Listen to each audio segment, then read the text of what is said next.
Контроль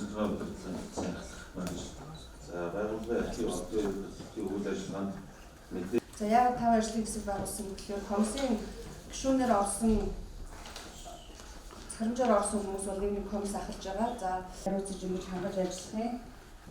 За нийслэлийн дотоод аудитын газрын гүйцэтгэлийн нийслэлийн аудитын хэлцээний дарга за энэ технологийн чиглэлийг за ажлын хэсгийн нарийн бичгийн дарга Дунгурмаа байгууллагын архивын үйл ажиллагаа үзнэ. За энэ мэтлэн дээр ингээд байгууллагыг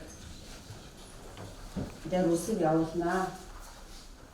За 3 хар за ажлын хэсгийн нарийн бичгийн дарга нийслэлийн архивын газрын ахлах мэргэжилтэн Бямба байгаа.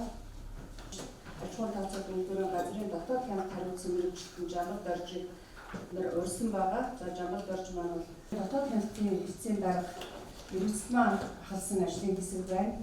За ажлын хэсэгт нийслэлийн архивын газрын мэргэжлийн удирдлагын хэлцээний мэргэжилтэн ажлын хэсгийн нарийн бичгийн даргаар ажиллана. Нийтдээ 13 шалгалт өгөө гэсэн чинь өөрийн цогц асуудал холбоотой байсан. 23 байгууллага шалгалтайсан гэсэн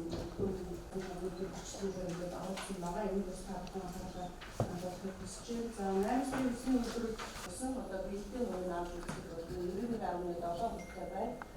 За босод ерөнхийдөө салбар комиссаар бас явуулж байна. За дүүргүүдийн салбар комисс бол дүүрэг дээр өөрсдөө өрчилсөн үйлчлэгийг явуулахаар ажил үйлчлэгийг хийж байгаа.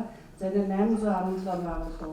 Ерөнхийдөө энэ өрчилсөн үйлчлэгийн бас чиглэл өгөөд ингээд шалгах гэдэг бол бас одоо өөрсдийн хурлаа хийгээд хамгаалал газрын дарганаараа халсан тодорхой үүрэг чиглэлүүд өгөөд ингээд явж байгаа. 46 дугаар захирамжаар өрчилсөн үйлчлэгээ явуулсан байгууллагын комиссаар байгуулсан үйлчлэгт бэлдсэн байдлыг хангах комиссд мэдээлэлээ нэгтгэж хөрвүүлэх учиртай. За бид нар одоо нийт өдөр гэхэд ерөнхийдөө болгочихно. За бид түрүү өрчилсөн үйлчлэгээ дараагаар товч дурдсан.